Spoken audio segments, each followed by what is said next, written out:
ప్రతినిధిగా ఎమ్మెల్సీగా మనం ఆయన చట్టసభల్లో కూర్చోబెట్టినప్పుడు ఆయన ఏ కాలేజ్ నుంచి వచ్చాడో ఆ కాలేజ్ నుంచి వచ్చిన వ్యక్తులు ఏ విధంగా చదువుకున్నారన్న విషయం గురించి కూడా ఒక్క నిమిషం ఆలోచించాలి. బిట్స్ పిలానీ ఎలాంటి గొప్ప వ్యక్తులు వచ్చిండ్రయ్యా అని అర్థం చేసుకుంటే మీరు రాకేష్ రెడ్డి ఎంత మంచివాడో మీకు తెలుస్తుంది. బిట్స్ పిలానీ నుండి మన ఈ ప్రపంచానికి అందరికీ ఈమెయిల్ అంటే ఏంటో తెలవనప్పుడే నా మాటలు జాగ్రత్తగా ప్రపంచానికి ఈమెయిల్ అంటే ఏంటో తెలవనప్పుడే బిట్స్ పిలానీ స్టూడెంట్ సమీర్ భాటియా hotmail.com అనే ఒక కంపెనీని స్టార్ట్ చేసింది. ఆ hotmail.com అనే కంపెనీ ఆ మధ్యలో సెన్సేషన్. ఇప్పుడు ఏ విధంగా అయితే టిక్టాక్ వాట్సాప్ ఏ విధంగా సెన్సేషన్, hotmail.com ఆ రోజుల్లో అంత సెన్సేషన్. $400 మిలియన్ అమ్మేసింది Sameer Bhatia Microsoft company hotmail.com. ఇక రెండవది బాబా కళ్యాణ్ భారత్ ఫోర్స్ ని $3 బిలియన్ విలువైన కంపెనీని నిర్మించాడు బిట్స్ పిలానీ స్టూడెంట్ బాబా కళ్యాణ్. మూల్ చందాని అదే విధంగా మనకు అదే విధంగా శాండీస్ ఎన్నో గొప్ప గొప్ప కంపెనీలు ఏర్పాటు చేశారు. నేను రెడ్ బస్ డాట్ పేరు ఎప్పుడైనా అయినారా? ఇంకా మీరు ఇప్పుడు ఒక బస్సు టికెట్ బుక్ చేసుకోవాలంటే ఏం చేస్తున్నారు? మొబైల్ ఫోన్ తీసుకుంటున్నారు, యాప్ లోకి వెళ్తున్నారు.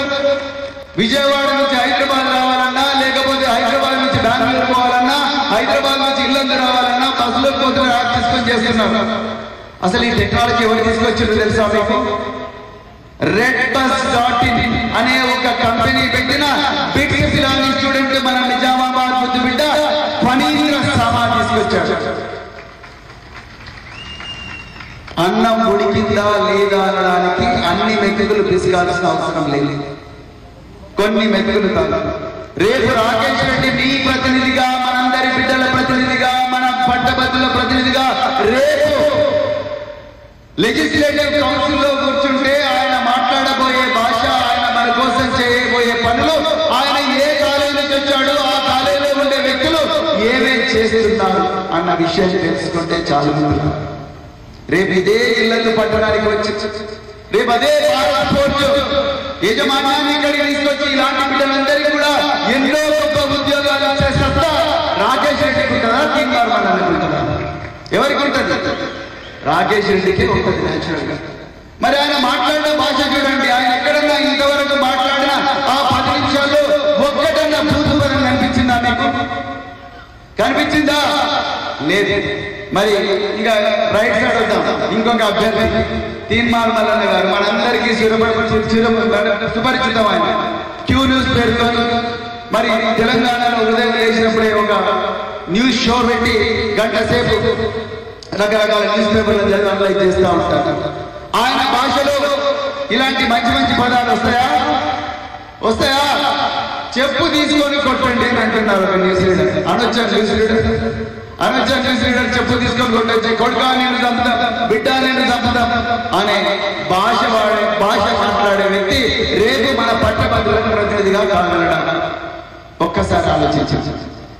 ఒక వ్యక్తి మనకు నిజంగా ప్రతినిధిగా కాగలడానికి ఆయన ప్రీవియస్ బ్యాక్గ్రౌండ్ చూస్తుంది. మన అమ్మాయికి ఒక మంచి భర్త కావాలనుకుంటే, లేకపోతే ఒక గర్ల్ ఫ్రెండ్ ఒక బాయ్ ఫ్రెండ్ సెలెక్ట్ చేసుకోవాలనుకున్నా, ఒక బాయ్ ఫ్రెండ్ ఒక గర్ల్ ఫ్రెండ్ సెలెక్ట్ చేసుకోవాలనుకున్నా, then they will go to their background. వీళ్ళ బ్యాక్గ్రౌండ్ వీళ్ళకి ఏమైనా కేసులు ఉన్నాయా, వీళ్ళు ఎవరితో ఇంతకుముందు ఎవరితో అఫైర్ ఉన్నదా, లేకపోతే అఫైర్ కొట్టిండా తిట్టిండా, ఇవన్నీ చూస్తామా లేదా? బరాబర్ చూస్తాం.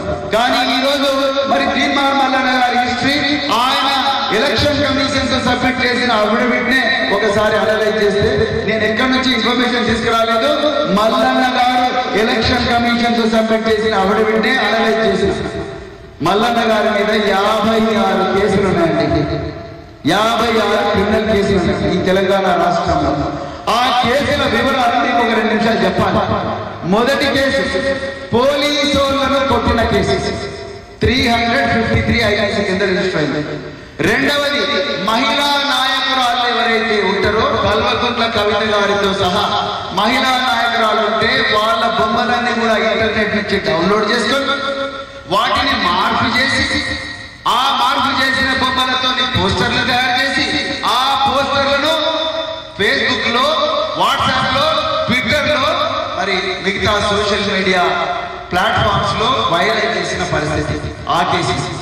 మూడవ కేసు, ఈయన బహిరంగంగా ఈరోజు మీ సెల్ ఫోన్ నేనే తీసుకొని ఒక ఈ అమ్మాయి సెల్ ఫోన్ ని తీసుకొని మీకు ఏమైనా కావాలంటే ఈ అమ్మాయిని దయచేసి ఈ అమ్మాయి ఫోన్ ఇక్కడ ఉంది అని చెప్పి నేను వాట్సాప్ లో కానీ నా ట్విట్టర్ హ్యాండిల్ లో కానీ నా ఫేస్బుక్ లో పెడితే అది మంచి పని చెడ్డ పని చెప్పండి, గట్టిగా చెప్పండి. మంచి పని చెడ్డ పని? అది చెడ్డ పని. ఎవరైనా చేస్తారా? రేపు మన సిస్టర్స్ ఇది జరిగితే మనం ఊరుకుంటామా? మన బిడ్డకు జరిగితే ఊరుకుంటామా? నా బిడ్డకు జరిగితే నేను ఊరుకుంటాను. ఈవెన్ నా ఫోన్ నెంబర్ నా పర్మిషన్ లేకుండా సోషల్ మీడియాలో పెడితే అది తప్ప కాదా?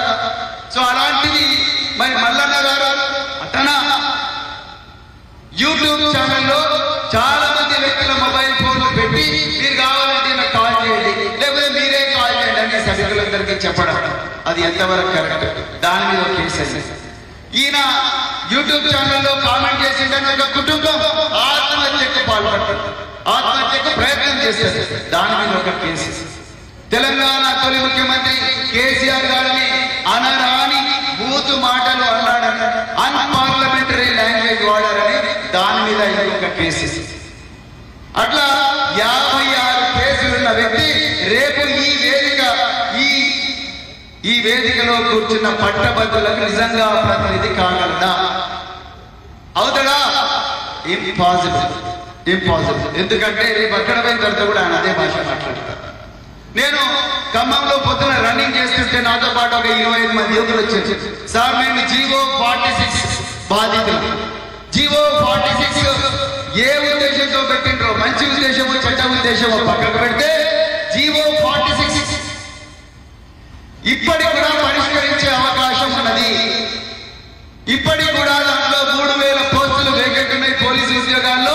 జీవో 46 వల్ల అన్యాయం జరిగిన వాళ్ళందరినీ కూడా అందులో అటెండ్ చేసే అవకాశం ఉంటుంది. రేవంత్ రెడ్డి గారు మొదట్లో ముఖ్యమంత్రి అయిన వెంటనే జీవో 46 మీద ఒక కమిటీ వేసేసి, మరి ఇంతవరకు ఆ కమిటీ ఏమైందని అడిగే దమ్ము రాకేష్ రెడ్డికి ఉన్నదా, తీర్మాన్ మల్లన్నకు ఉన్నదా? మీరు చెప్పండి. ఎవరికి ఉన్నది? రాకేష్ రెడ్డికే ఉన్నది. ఎందుకంటే నిజమైన ప్రశ్నించే గొంతుగా రాకేష్ రెడ్డి, రేవంత్ రెడ్డిని అనుక్షణం ప్రశంసించే గొంతుగా తీర్మాన్ మల్లన్న. అదే విధంగా డిఎస్సి, అదే విధంగా గురుకులాల్లో బ్యాక్అప్ కోర్సులు, అదే విధంగా కోచింగ్ సెంటర్లు, అదే విధంగా కోచింగ్ మెటీరియల్, అదే విధంగా లైబ్రరీలో రకరకాల సౌకర్యాలు, ఇవన్నీ కూడా వాటి గురించి అడిగే సత్తా దమ్మున్న నాయకుడు రాకేష్ రెడ్డి. రాకేష్ రెడ్డి చూడడానికి ఇట్లా కనిపిస్తున్నాడు కానీ ఆయన గొప్ప రచయిత. Indian economy